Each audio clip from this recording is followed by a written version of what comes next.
Well, today the Federal Reserve cut rates finally, and we predicted this, of course, a number of weeks ago. The Fed cut the benchmark federal funds rate, which, of course, is a key policy rate for influences borrowing costs. It influences businesses, consumers, governments. Mortgages not tied to this; they tend to follow about a year later. But yes, a big cut from the Federal Reserve. We all knew that this was coming. And of course, this is a big moment for the US dollar. This is a further erosion of the US dollar. And what does this mean for gold? What does this mean for silver? What does this mean for our retirement accounts? What does this mean for people that have like a savings account right now? What does this mean for people that are buying treasury bonds, hoping to get some sort of a good return on their investment? Americans right now are trying whatever they can do to make their US dollar stretch as far as possible. So what does this mean? We want to bring in our friend of the show, Kevin Demerit. He's the CEO of Lear Capital. He knows this stuff inside and out. We'd like to check in with him from time to time. We are here on a big day, though, Kevin. Great to see you. Great to see you. So I think, at the 30,000 foot level, what do you think that this means for the U.S. dollar, the further erosion? I mean, I don't want to lead the witness here, but if you've got like a couple $1,000s in a U.S. savings account in U.S. dollars, like you're a family and you're trying to protect your family and preserve your wealth, and you've got this money sitting in U.S. dollars right now, this is, to me, a big erosion of the value of that U.S. dollar, is it not? Absolutely. I mean, rate cuts absolutely weaken the U.S. dollar. And what you're seeing around the world, even prior to this, is a lot of central banks have already been selling U.S. dollars and swapping it for another asset, which is precious metals. I mean, they've had 3 years of record purchases on the gold market, and it'll probably be the fourth year, especially with this rate cut. I mean, already this year, they're above schedule from last year. I mean, they've purchased more gold this year than they have last year, especially China. So I think this move will accelerate that, and really, if we get some more of these cuts, then the dollar, in my opinion, will start to have many more problems over the next 6 to 9 months. Yeah, I had a friend of mine who's a big time investor. He reached. Shalom, all praises to Yahweh, Bahasham, Yahweh Shai, Bahasham, Rakakwadash, double honor be unto my apostles and bishops of Great Millstone. Peace and salutations to the hopeful elect of the nation of Israel, which consists of you so-called Negroes, Latinos, and Native Americans, and the Israelites that have been scattered all around the world, which we refer to as the Israelite foreigners. This is Brother Kassab back at it again.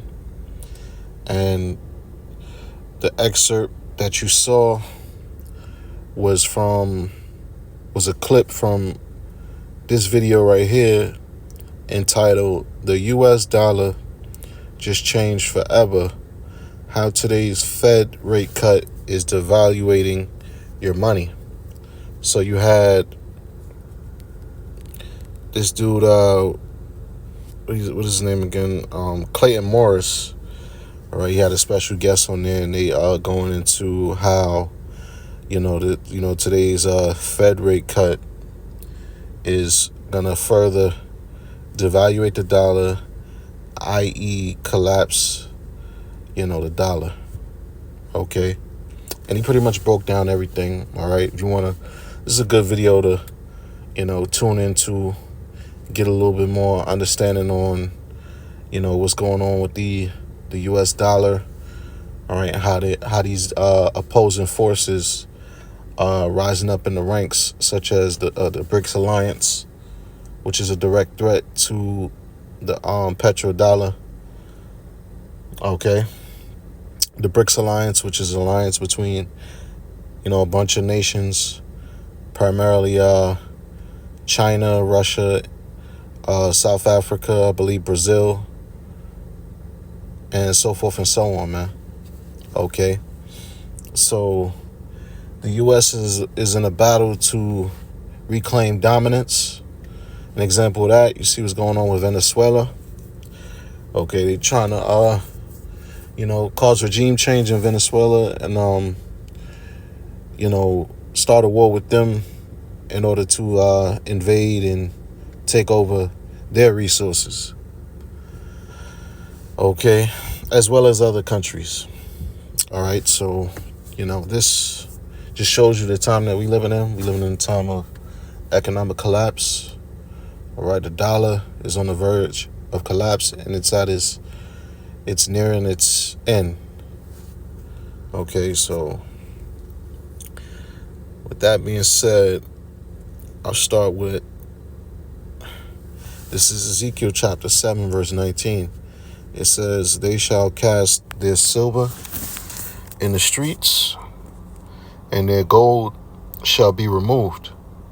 Their silver and their gold shall not be able to deliver them in the day of the wrath of Yahweh Bahashem Yahweh Shah. They shall not satisfy their souls, neither fill their bowels, because it is the stumbling block of their iniquity."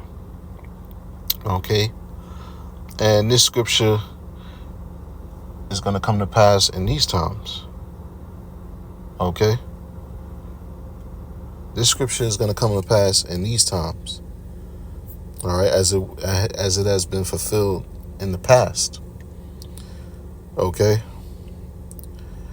Because this currency that we use, the US dollar, all right, it's not backed by precious substances, real resources.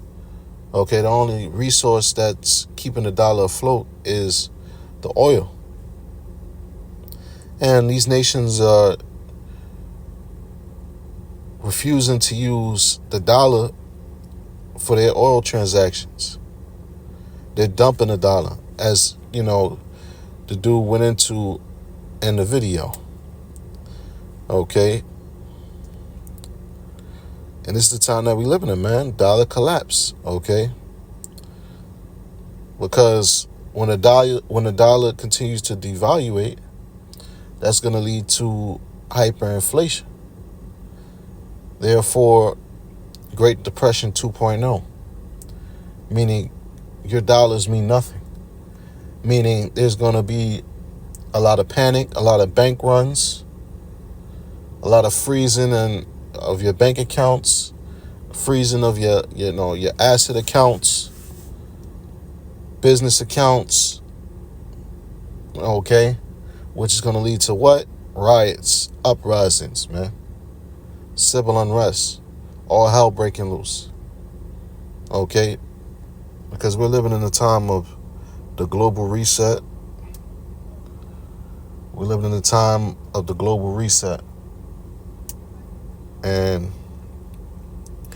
these nations, they're not using the US dollar as how they used to back in the day. So it's on a rapid decline. All right. So now, since I mentioned inflation, I'll go to Revelation chapter 6, verse 5. It says,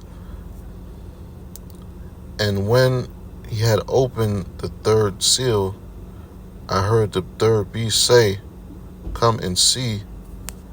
And I beheld, and lo, a black horse, and he that sat on him had a pair of balances in his hand." Right. So we know that black horse represents evil, the evils to come. Okay? And it's going to be specific on what that evil represents. Okay? And the balances represent the judgment that's coming. Okay?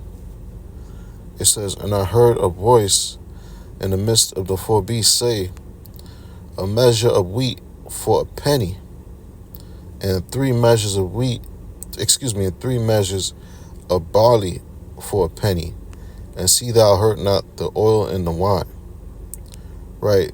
So where it says a measure of wheat for a penny, that penny, you look up the word penny, it goes into the Greek term denarius, all right, going into the Roman denarius, all right, and that was synonymous with a day's worth of work. All right, a penny, the Roman denarius, which was synonymous with a day's worth of work. All right, so a measure of wheat for a penny, that's going into hyperinflation, meaning, you know, in order to get a little bit of wheat, which a measure is a small amount,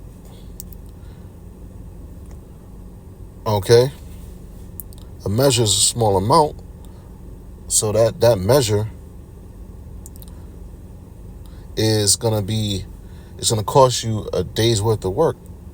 And today, a day's worth of work, and you look at, let's deal with the minimum wage. The minimum wage is what, $15, $17 an hour. So if you work 8 hours, man, you know, that's what, around a little over $100 for the day. So just imagine that, man, a small measure of wheat for a day's worth of work, which is in today's time, what, you know, a little over $100 a day. So that's hyperinflation, man. All right, just imagine a dozen of eggs costing you $200, $150. You know, a pack of chicken costing, you know, $200. You know, that's hyperinflation, and that's what's going to come to pass in this society, man. Because as like I was going into, as the dollar loses value, certain items, you know, the cost for these items is going to go up. All right, it's going to skyrocket. Okay, and that's your global reset, man. All right, because they're going to be a reset of this economy. They're gonna move forward with the New World Order agenda and bring in the one world currency, the digital currency, man. So that's what they looking to do. Okay. And it says, "See thou hurt not the oil and the wine," which represents this truth, this wisdom, knowledge, and understanding, this knowledge. All right. Because, you know, the truth is being declared, as the scriptures say, man. Okay? The truth is springing up and is being declared. And, you know, the scriptures say the gates of hell shall not prevail against the ministry of Yahweh B'Shem Yahushua. All right, so let's get this last scripture. James chapter 5, verse 1, it says, "Go to now, ye rich men, weep and howl for your miseries that shall come upon you. Your riches are corrupted, and your garments are moth-eaten." Right. So, you know, these elites, they going into slavery, man. They're going to lose everything, man. The elites of the society, which are the descendants of Esau, the biblical forefather Esau, they are the Edomites, the elites of the society, so-called white people. Okay. They are the rich men, right? Scriptures say Esau is the end of the world. Okay. And it says, your garments are corrupted. Your riches are corrupted. All right. Which, you know, they got riches by deceit. As the scriptures say, the kingdom shall be translated from one people to another. All right. They got their riches through deceit, through bloodshed, through sorcery, witchcraft. Okay.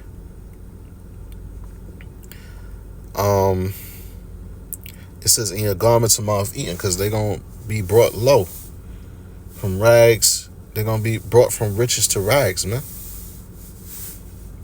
It says, your gold and silver is cankered, and the rust of them shall be a witness against you. Right. The example is the economy is collapsing. All right. The US dollar, it's at its abrupt end. Okay. That's your example. The BRICS Alliance, it's your example. BRICS Alliance, the alliance between the opposing forces, man. I think India did all transactions with Russia, and the U.S. had put sanctions on them. But India really didn't give a shit.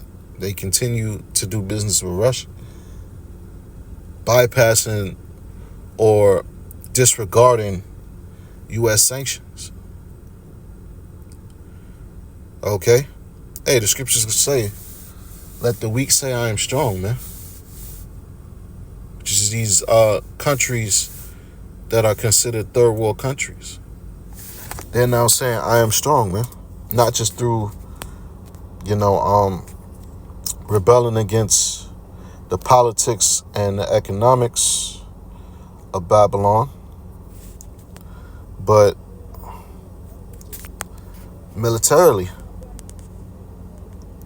Okay, which that's another topic. But it also shows you that, America, which is known as in the scriptures as the hammer of the earth. All right, these nations aren't afraid of Babylon the Great anymore, which is America. Okay? It says, you have heaped treasures together for the last days. They have gold vaults, okay? Because they have in possession all the gold, the silver, they own all the cattle, the livestock, the vineyards, and all the fatness of the earth, man. So that's going to be taken away from them. Okay. All right. So, this was just a quick lesson going into, the news that came out about the lowering of the interest rates. All right. And low willingness was edifying. So with that, I'm going to say shalom.